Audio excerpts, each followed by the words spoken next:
Bernard De Vos, vous êtes le délégué général aux droits de l'enfant pour la Belgique francophone et vous êtes aussi le président pour le réseau européen des ombudspersons pour les enfants, que l'on connaît mieux sous le nom de l'ENOC. Selon vous, quels sont les défis quotidiens auxquels les enfants font face et qui mettent en péril la protection de leurs droits? Ils sont très nombreux et finalement, je le dis assez souvent, il y a quelques gros défis, évidemment, des gros défis majeurs, principalement une question qui est transversale et qui concerne la pauvreté, la précarité des enfants. Aujourd'hui, on va considérer que la pauvreté, c'est un véritable affront. Il n'y a pas un seul article de la Convention qui résiste à l'épreuve de la pauvreté. Et donc, si il fallait hiérarchiser, alors qu'évidemment, on a tendance à ne pas souhaiter hiérarchiser les différents articles de la Convention, je dirais que la question du niveau de vie et de la question socio-économique doit être privilégiée. Aujourd'hui, l'ensemble des pays européens sont confrontés à une crise économique majeure, avec des conséquences très lourdes pour les enfants.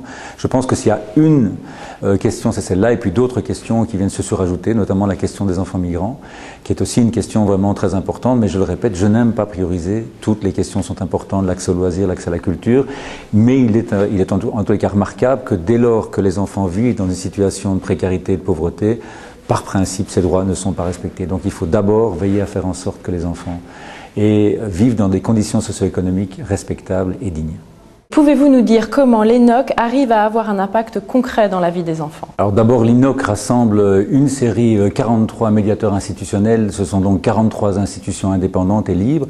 Et c'est très important évidemment que la Convention puisse être protégée par une série d'acteurs locaux qui garantissent l'application de la Convention. Et pour le reste, le fait que ces médiateurs institutionnels se rassemblent pour à la fois échanger autour des pratiques, bonnes pratiques, pratiques qui les ont mis en difficulté et qu'il faudrait mieux éviter, c'est déjà quelque chose de très important. Et pour le reste, à chaque année et plusieurs fois par année, l'ENOC produit une série de statements qui sont importantes parce qu'ils permettent effectivement d'orienter les politiques au niveau international, au niveau européen évidemment. Et puis c'est aussi une possibilité pour chaque médiateur institutionnel de revenir dans son pays avec un statement, avec un avis partagé par une série d'ombudsmen qui permet en tous les cas d'avoir une certaine légitimité quand ils s'adressent à leurs autorités fédérales ou locales ou nationales.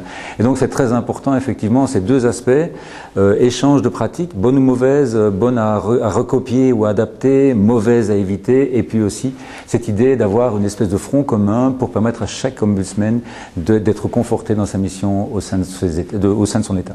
De quelle manière les travaux de l'ENOC contribuent à la vision globale du Conseil de l'Europe? Alors je l'ai dit hier matin dans mon intervention, je pense que de manière générale, les objectifs de la stratégie du Conseil de l'Europe sur les droits de l'enfant rencontrent clairement les préoccupations prioritaires des ombudsmen de l'ENOC.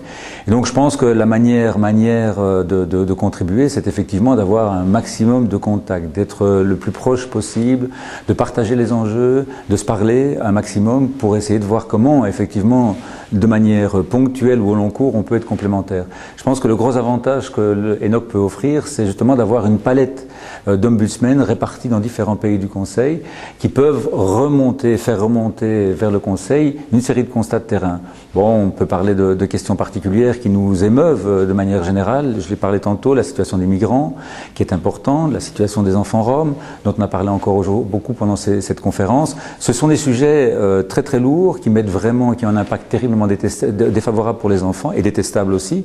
Et donc c'est important effectivement que le Conseil de l'Europe, qui a forcément une vision un peu distanciée, soit nourri de regards d'acteurs de terrain et d'acteurs de terrain qui ont justement cette capacité d'avoir une indépendance par rapport à leurs autorités et donner un discours vrai pour faire en sorte que les décisions les plus vraies, les plus justes soient prises.